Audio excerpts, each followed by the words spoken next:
ഈ ആദായ തരത്തിൽ വിറ്റഴിക്കൽ പ്രക്രിയ നടത്തും. എന്നാൽ ഇത് കണ്ടോ, ഇവന്റെ മുഖം മൂടി പിച്ച് ചിന്തുന്ന ആദായ വിൽപ്പന, കട ഒഴിപ്പിക്കൽ. 10 കൊല്ലക്കാലം ഭരിച്ച് ജനങ്ങളെ പിഴിഞ്ഞ് ഇഞ്ചിഞ്ചായിട്ട് കൊന്ന് നശിപ്പിച്ച് കുത്തുവാള എടുപ്പിച്ചതിന് ശേഷം ഞാൻ ഇത്രയും വിചാരിച്ചില്ല.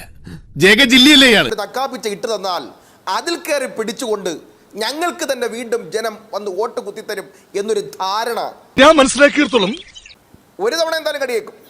2 തവണ ഒരേ ആളെ ഒരാൾക്കും പാമ്പ് കടിയേറ്റിട്ടില്ല. അതെനിക്കിട്ടൊന്ന് ഊതിയത് അല്ല, 10 കൊല്ലം താങ്കൾക്ക് എടുക്കാൻ പറ്റില്ല ശ്രീ ഷഫീർ. കഴിഞ്ഞ 5 വർഷം, അതായത് 2016, 2021 പടിപടിയായി ക്ഷേമ പെൻഷൻ കൂട്ടിയ സർക്കാരിന്റെ പേരുമാണ് LDF സർക്കാർ എന്ന്. ചെയ്ത് കാണിക്കടാ, എന്നിട്ട് മതി ബാക്കി വർത്താനം. 300-ൽ നിന്ന് 600 ആക്കി ഉമ്മൻചാണ്ടി സർക്കാർ. അതിൽ നിന്നാണ് 1600-ലേക്ക് ഇവർ കൊണ്ടുവന്നത്. അതൊരു ഫാക്റ്റാണ്. ഇവനെ ഒന്നും നമ്പാൻ പറ്റൂല. 25 വയസ്സ് കഴിഞ്ഞവർക്ക് 1200 രൂപ ഇന്ത്യ രാജ്യത്ത് ആദ്യമായി പെൻഷൻ കൊടുത്ത, കേരളത്തിൽ പെൻഷൻ കൊടുത്ത മുഖ്യമന്ത്രി പിണറായി വിജയൻ, മുഖ്യമന്ത്രി ശ്രീ ഉമ്മൻചാണ്ടിയാണ്. എന്റെ രേഖയുണ്ട്. കൊള്ളാലോ നീ.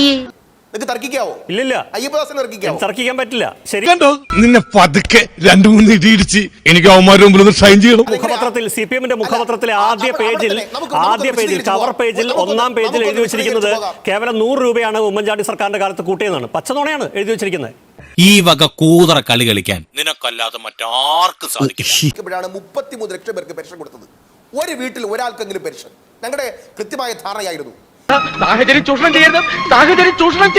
കമ്മ്യൂണിസ്റ്റ് സർക്കാരിന്റെ കാലഘട്ടത്തിൽ 65 കഴിയണം. ആൺകുട്ടികൾ ഉണ്ടെങ്കിൽ, ആരെങ്കിലും ഗൾഫിലുണ്ടെങ്കിൽ പെൻഷൻ ഇല്ല.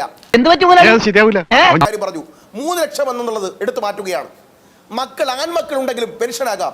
65 വയസ്സെന്നുള്ളത് 60 ആക്കുന്നു. ഇവൻ നേരും നിറവുള്ളവനാ അല്ലടാ.